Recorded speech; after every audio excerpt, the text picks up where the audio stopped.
Welcome, welcome, welcome. This is me, Aviva, spiritual alignment coach. Very quick disclaimer. I was in my bed, okay? I was in my bed.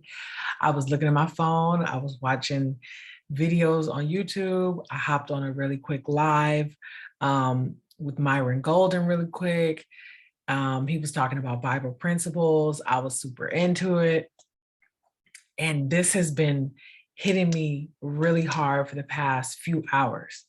The message that I'm going to speak about in today's video. I tried to go to sleep. I tried to ignore it, but I could not. Okay, so I am up out the bed. It is 11 p.m., okay, where I am. And what I want to address here is redemption. Of course, you know, Woman Redeemed. The group coaching, 6-week group coaching is coming up, starts March 5th. But something in my spirit was like, you're leading Woman Redeemed, but that requires you to tell your redemption story, right? And I know I have shared and spoken bits and pieces of it, but never have I dedicated a full video to just that topic. So this has been on me fully today. And so that's why I'm here with you about the bed. Okay. So it really goes all the way back to childhood. And I know a lot of people start their story like that, but that's the truth. I mean, that's one of the things we're looking to heal, right? It's the inner child healing. I was born into a situation where, long story short, neither one of my parents raised me. I was raised by my great grandmother, and then I moved with my grandparents at the age of 10. I'm from LA, 80s baby from LA, so you can kind of gather from that. But I was exposed to a lot. I saw a lot of things. I knew a lot of things well before I should have, including court visits and social worker visits, and just never really actually always knowing that I was different, that my life was different, that what I was going through was not normal. Yeah. And on top of seeing attempted murders while you're walking home from preschool, or, you know, can't really play outside because, you know, a drive-by might happen. I mean, these were the realities of myself. And so one particular thing that really stands out, it still stands out to this day, and it's very funny that maybe this is tied in, and maybe I'll find out later, but one particular instance in preschool, I do remember my mother actually kidnapping me from preschool. And I remember it because, you know, you hear stories about people, but you hear them through the lens of someone else, right? And so all of the stories that I heard about my parents, both of my parents, were through the lens of people who had raised them, people who grew up around them, and everybody's judgment upon them. Now, I'm not saying that some of these judgments were not valid, right? But today I came across a video that kind of gave an explanation of sorts as it relates to motherhood. And now, myself being a mother, I could empathize a little bit more. But nonetheless, this all happened in preschool, and I remember it very vividly, to the point where I talk about it quite frequently. Eventually, they did find me, but it's funny what we remember. Yeah, it's funny how the brain processes traumatic experiences.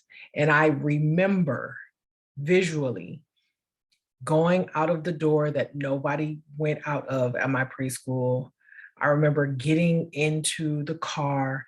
I remember going or being taken into an empty house. And, you know, I won't go into all the details, but I remember everything. Like, I remember the windows where they were. I remember running into the bathroom. Like, I remember, okay? And I was probably 5 or 6 at the time, which is a lesson to parents that if you think your child doesn't remember, I am well almost close to 40 and I remember. So nonetheless, that's preschool. I lived with my great grandmother until I was 10. And I moved with my great grandmother. She was well into her 70s, right? So you got a 70-year something old with what, like a 7, 8, 9, yeah, 6, 7, 8, 9-year old running the streets, honey. Okay. My granny was not sitting down for anybody. All right. We were running the streets morning, afternoon, nighttime. We should have been home. Okay. So many stories, running over each other's feet, pushing a Christmas tree because we wanted a Christmas tree one year. I mean, all types of memories, right? And it came to a point where unfortunately, she had a stroke, and the decision was to put her into a convalescent home, and then I would then move with my grandparents.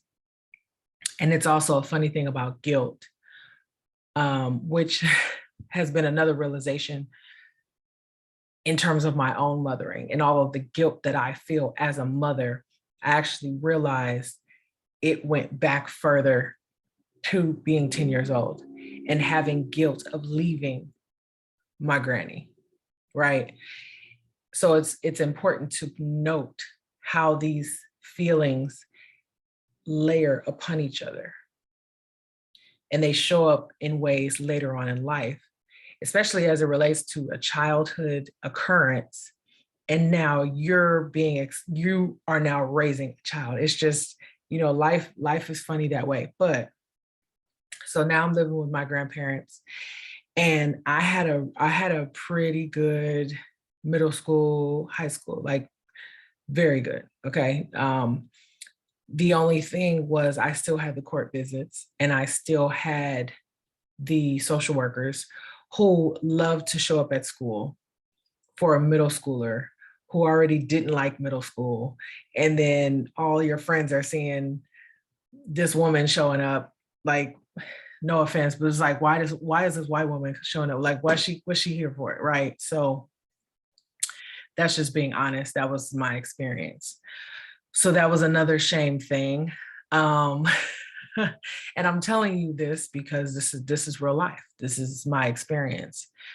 And all of these things are important because when you factor in a full life, and I'm not even to my full life, but my life lived thus far, all of these things play into each other, and all of these things have to be confronted, and all of these things have to be healed in order to move forward in an impactful way, in a powerful way, in a way that you're living in purpose, on purpose, right? So my grandparents, I know they did all they could, and they did everything that they could to provide me a normal childhood, right? My grandmother has even told me that, like, I did everything. I put you in sports, I put you in this, dance, camp, to try to balance.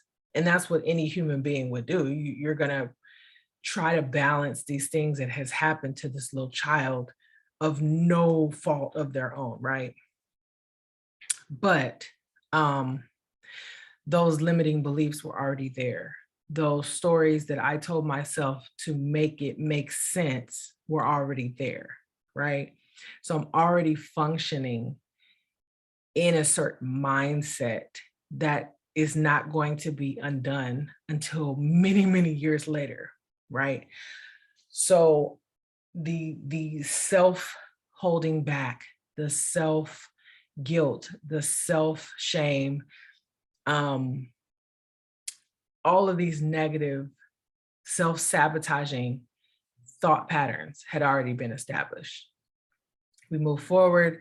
I go to undergrad on the other side of the country. That was an experience. It was a great experience. I learned a lot. Had my first heartbreak there. This is when I started attracting romantic partners that mirrored where I was, okay?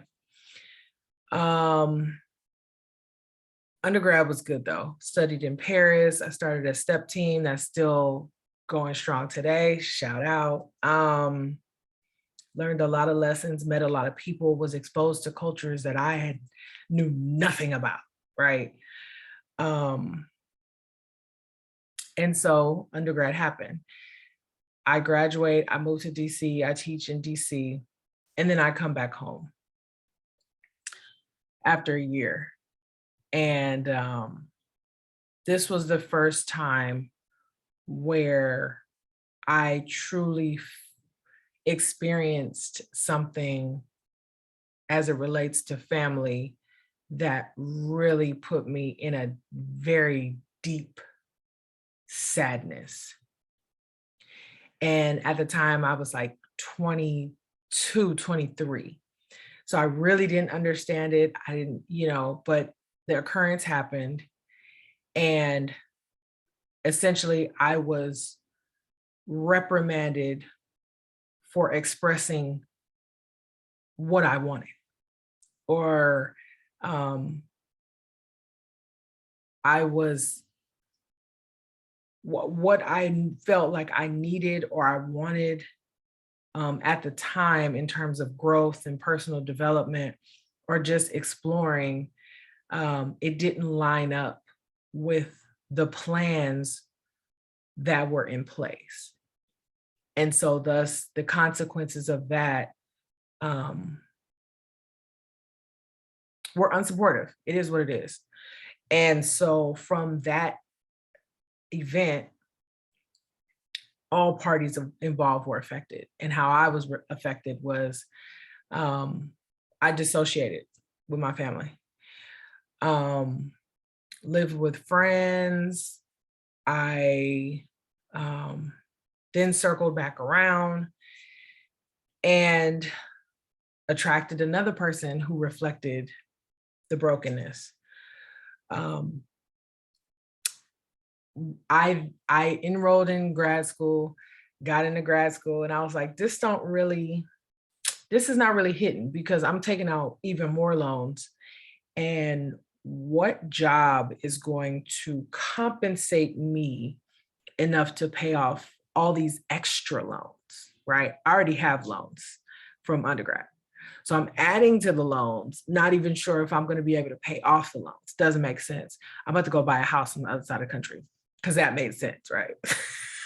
So either way it goes, I went and bought a house on the other side of the country, drove to the other side of the country, 36 hours with my friend in the passenger seat and my bunny rabbit in the back seat. This is not a lie, folks. We were in a pickup truck. We had a U-Haul attachment. It was Fran, it was Bunny, and it was a sombrero in a backpack, right? So this was a complete, and when I think about it now, it was like, bruh, what? It was the 20s, okay? That's what I'll say. Move over there with my boyfriend. My boyfriend at the time had gone before me because he started his job. Well, when I'm there, I'm like, this didn't do it either. When you hear people who have a lot of money, who have attained financial wealth, and they say they reach it and they're rich, and then they're like, I thought this was going to make me happy. I thought this was going to solve my problems. It hasn't. That's the feeling that I had. I had a really strong pull and an urge to do something that was going to fulfill me. I end up in Korea. And so when I'm in Korea, my boyfriend back home, I had been sending him money every month to pay the mortgage because we balanced out. The first year he worked, the second year, and he chose to keep the money and not pay the mortgage. And to spare you the details, the house ended up getting foreclosed on top of me receiving an email from a woman saying that she found me from my YouTube video and the house looked familiar. So he was cheating with a woman in my house who found me through one of these. And because I put my email on those old videos, she emailed me.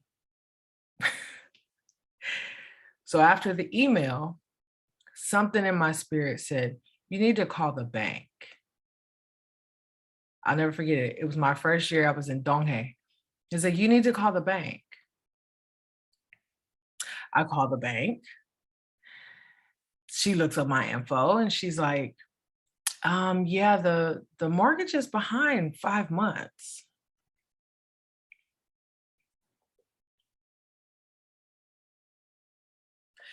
Okay, let me give you this number again, right? Because I don't know who you're talking. You typed it in wrong. So I repeat the account number, the social, whoop, all that. No, it hasn't been paid in 5 months and it's headed to foreclosure. Okay. So long story short, it was true. And that was an experience. I still don't have words for it. Okay. So moving along. That was the first year. I only planned to go to Korea for 1 year. But after that, I said, well, I'm not ready to go home. I'm gonna have to stay here another year. Had to scramble last minute to find another gig because I didn't renew my contract. I find another gig in another city. And so I'm back in Korea for a second year. After my second year, I moved back to the States, to the city where I purchased the home. I was staying with my friend because I had a friend there. So I lived with her. I ended up teaching again, and there's videos, so you can kind of go through this process if you go back in the channel enough. And I stay with her, I'm teaching, and then I start bartending.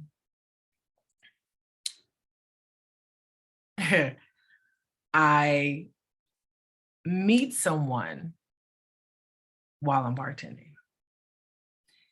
And that turns into the scariest event in my life. I will spare you all details. However, the end of it is having to escape from my fully furnished apartment at an orchestrated about 5 a.m. to hide on the other side of town and then fly out to another city with my 3-week-old on top of my breast milk stopping well before I even leave the apartment. So I have no way to feed my child. Luckily, I purchased 1 can of formula while I was working. And that started 5 years of a very deep depression that I didn't know was depression. Because after you have a baby, you're already very susceptible to postpartum depression. So you're already just off the strength of giving birth, right? But on top of that, you mix extreme high-level mental, emotional, psychological trauma to that. And it was so bad that the last time that I fed my daughter breast milk, she threw all of it up because the milk was so stressed. And that was the very last time I was able to breastfeed my child. So I go to the next city, and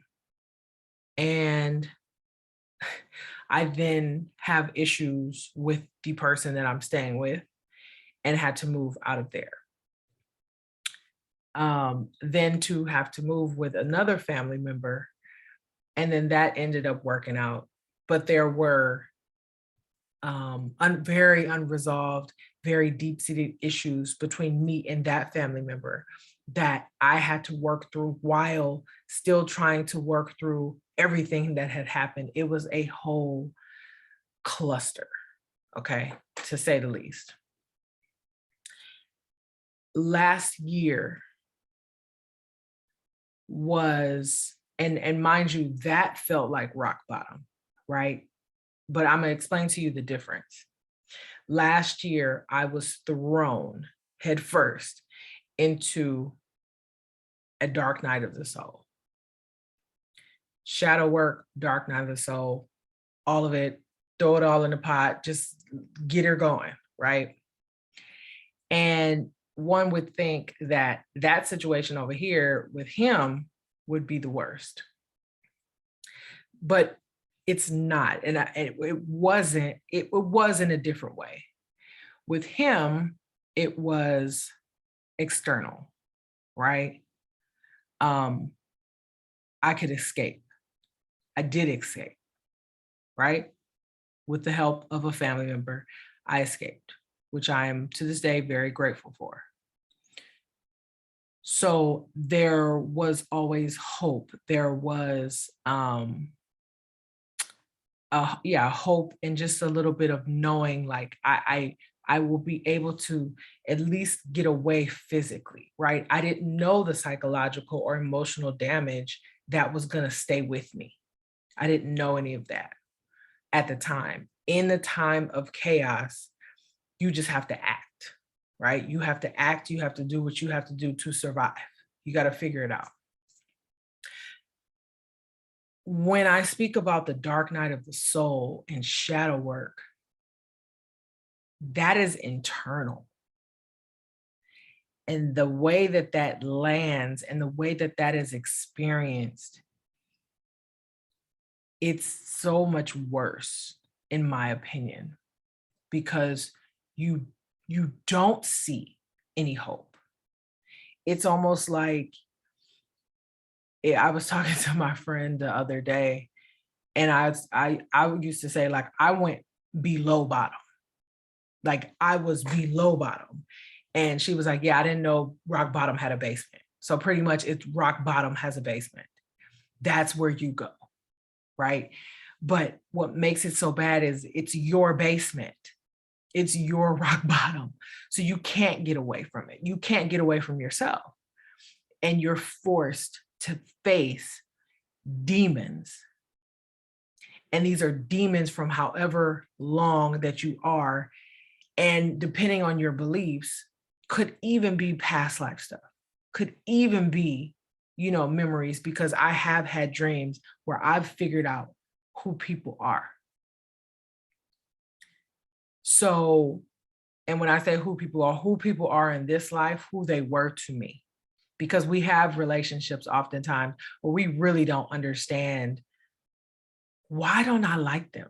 Why don't we get along? And sometimes it's something just current, like you can tell the spirit is not right, but sometimes it just something in your spirit, or some people you may meet and you just hit it off and you're like, man, I feel like I've known you for a lifetime, and you may have, but with the dark night and the rock bottom basement, you don't know if you're going to make it back out. You don't know if this is how life is going to be from now on.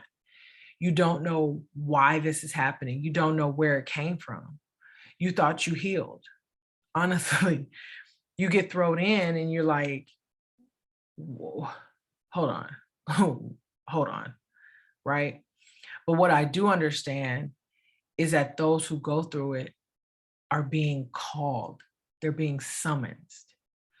And so this is why Woman Redeemed is so important to me, because this is the other side of the basement, right? This is stepping into the whole reason why you went through it in the first place. This is why all of that past stuff that you have experienced That was your prerequisite for this moment. That was your preparation. That was your testimony. That was your experience. That was your PhD program in order to be put in position to now do work, right? And so it is my knowing that the other side of all of that, it's not for nothing. Like, it would be moments, it would be days where I'd be like, what is this for? Like, what is this even for? Like, what is going on? There's so many questions that happen. And so it's a very dark, dark, dark place. You know, I speak about this in my ebook, but you know, it got so bad, I had suicidal thoughts minimum 4 times because it got that bad. And during that time, you're dancing amongst demons. So what do you think is gonna you can't dance among demons and expect not to, especially when you don't have the clarity yet, or you don't have, you know, you're not clear on who you're really aligned with and who you're working for and why this is even happening. There is a redemption that you seek so badly for everything that you've gone through, but even just that time, it's like, no, I have to make it out of this. This damn sure is not for anything not. I'm gonna make something to make it be worth it. But like I said, on the other side of it, information starts coming in. People start coming in. Clarity starts coming in. You start to see, you start to connect dots. You start to see how your spiritual gifts that you used to ignore or used to run from are actually meant to help you in your purpose. And you get to the point where you can say, okay, it's starting to make sense. I'm starting to understand it a little bit. Well, another thing that I know is that on the other side of that, you living in full purpose, you will do nothing alone. You cannot accomplish anything alone. I was the #1 person functioning in a trauma response of extreme independence. I didn't need help. I don't need you to do anything. I don't want anything from you. That's a very big trauma response to someone for many reasons, right? It's a feeling of I'm not safe. I'm not safe here. When you're faced with situations and people that make you, this is not safe. Like, my spirit knows what safe is. This is not safe. Another thing in my ebook was, you know, the main story that I told myself was, I cannot make a mistake.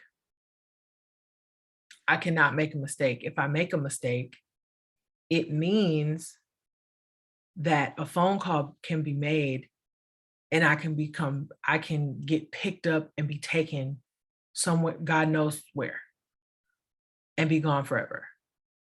So I cannot make a mistake. So that means that I have to dumb it down a lot. I have to alter who I am to a certain degree.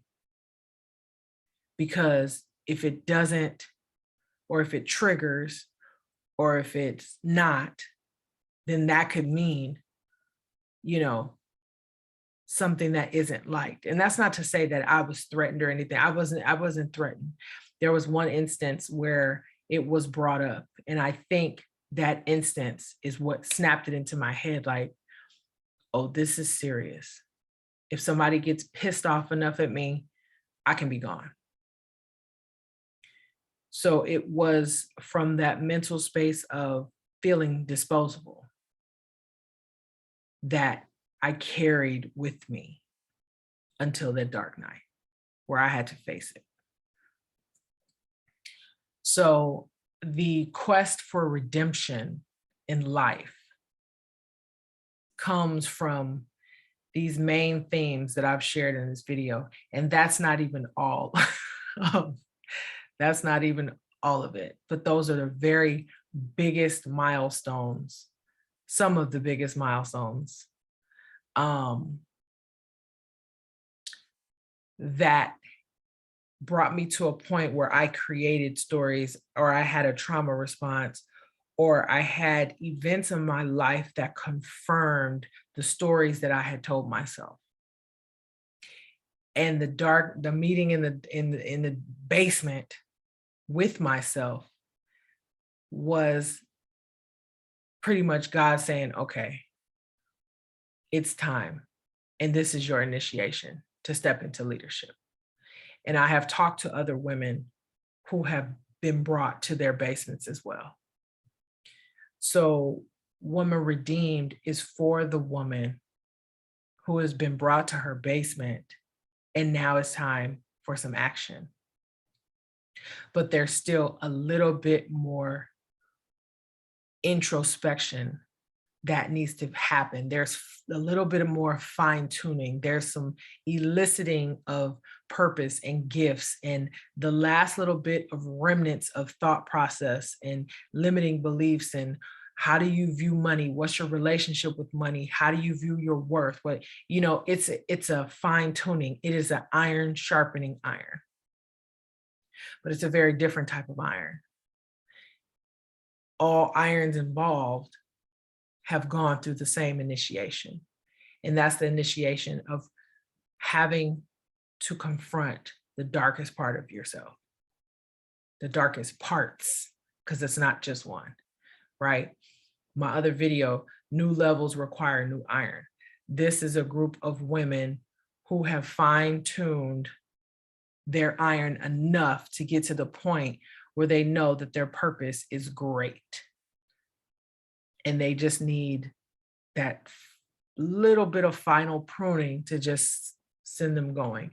That's not to say that they won't need assistance and what have you going forward. You're always going to need help. You're always going to need assistance. You're always going to need iron. You're always, you know what I mean? That's mandatory. To be human, that's mandatory.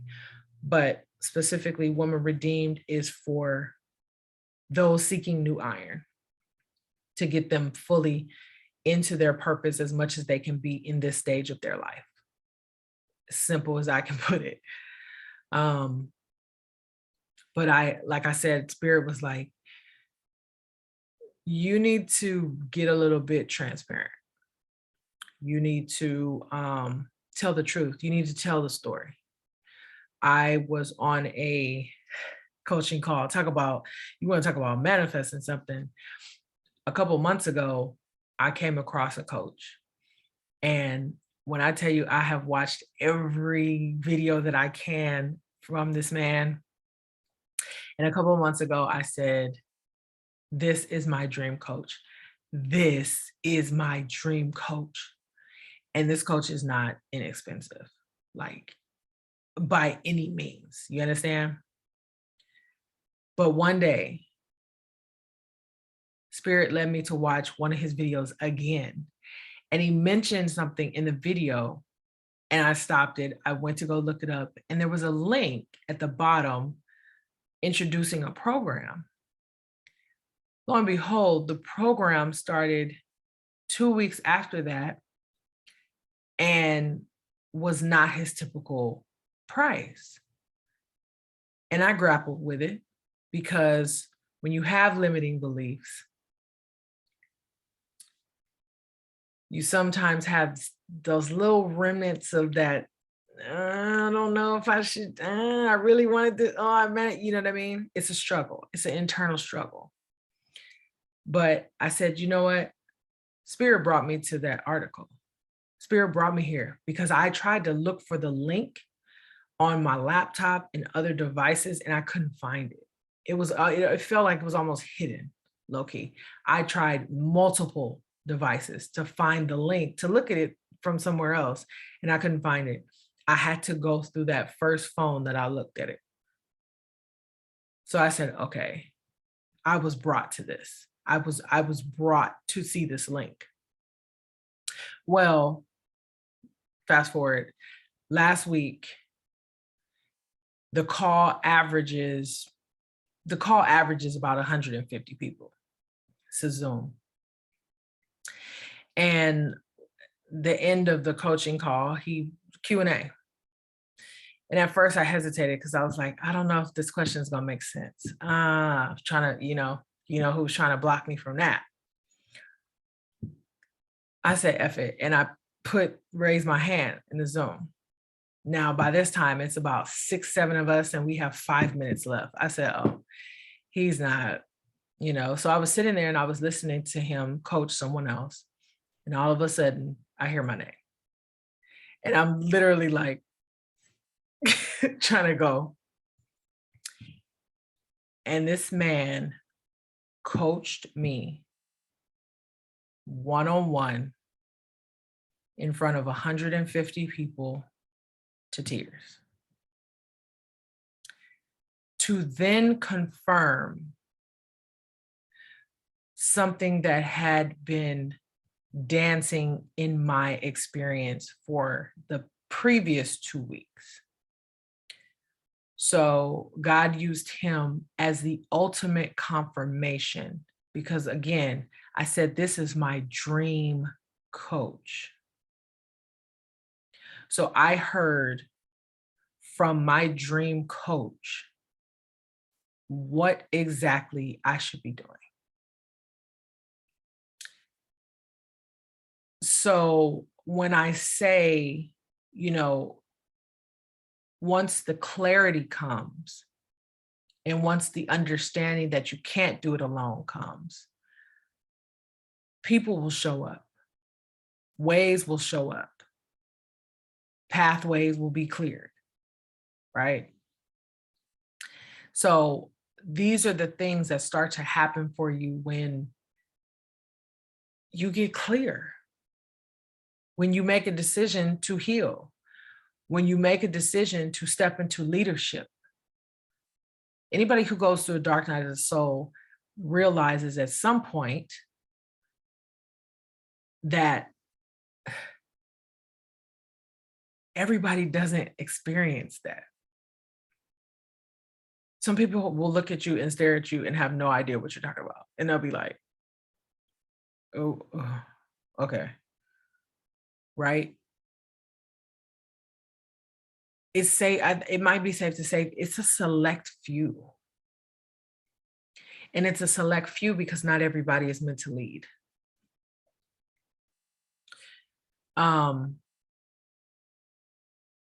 Simple as that. And I just added that one of the weeks we will be fasting for 3 days. I really, really am excited because I know some great things are going to happen for this group. And I've added the fasting to really put the stamp and seal and to amp up the connectedness to source and to do great things, because that's why we're here. So I hope that this gave clarity and a little bit of insight into who thinks that they can run a woman redeemed coaching program. Me. Okay. The link is in the description. It is the first link if you would like to join us, if you would like to be one of the irons in the group. There's only 5 spots. It's for women. And it starts March 5th. I think I'm going to run one after this, but I don't know yet. So don't wait. If it sounds like, it's time for you to step into the role, then it's time for you to step into the role. This is 42 minutes. But honestly, I just wanted to come on here and give some backstory and give some truth. God wasn't going to let me off the hook with this. There's a reason why I had to get up on my bed to come say this to you guys. Okay. So if you've gone through a dark night, leave it in the comments. Let me know if you know what I'm talking about. How was your experience and what did you realize on the other side of the basement? All right. So I wish you guys well, and I'll see you guys in the next video. Bye.